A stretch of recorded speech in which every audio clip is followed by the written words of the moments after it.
Yo fam, what's good? It's your boy Damani, and I'm the founder of the DrumTraxApp, and in this video, we're going to continue to build on what we did in part 1 of the groove breakdown for the track Chambers. And by the way, you will only find this track on the DrumTraxApp, and it's one of the tracks that you can actually stream for free. So if you haven't yet, click the link in the description, download the app for free, and create a free account. Okay, so let's do a quick recap. In part 1, we came up with a groove that some may consider to be the obvious choice for playing to this track. And we did that by following the bass's rhythmic pattern with our kick drum. And this is what we came up with.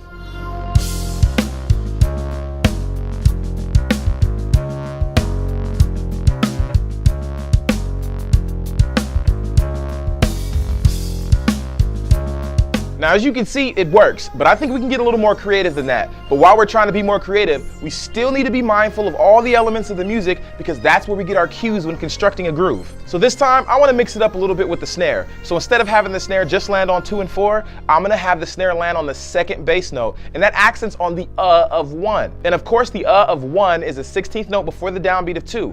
And as I listen to the groove, I think I'm going to keep the snare on the downbeat of 4. You know, that's the second snare hit that we had from groove 1. But at the end of the day, all this technical talk about the of 1 and where the counts are and how we're gonna do whatever we're gonna do, it doesn't really matter. The real test is if it feels good. So let's test it out. I'm gonna play the snare pattern with some hi-hats, but I'm gonna leave the kick out just to see how it feels.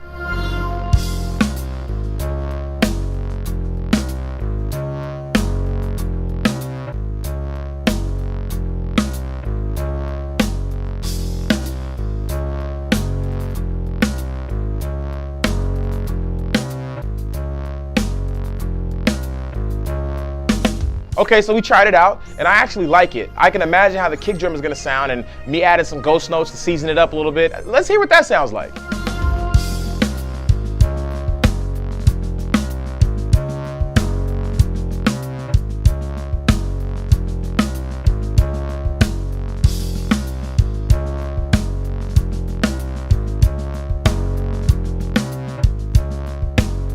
Okay, so now we can see how this groove is a little more interesting than the groove we did in part 1. And it just goes to show how exercising some creativity by experimenting with grooves or even drum fills can help you come up with some dope stuff. All right, fam, it's about that time for me to dip, but I don't want you to think that this is over. I got a part 3 coming. Yes, we're gonna experiment with this track some more. And that means I need you to hit the subscribe button, and I also need you to hit the notifications button so you hear about every time we release a video. And I promise you it's gonna be soon. I mean, it might even already be out depending on when you watch this video, because it could have been last week or 2 weeks. I don't know. It's really neither here nor there. Just hit the subscribe button, and I'm gonna catch you in the next video. All right, fam? Peace.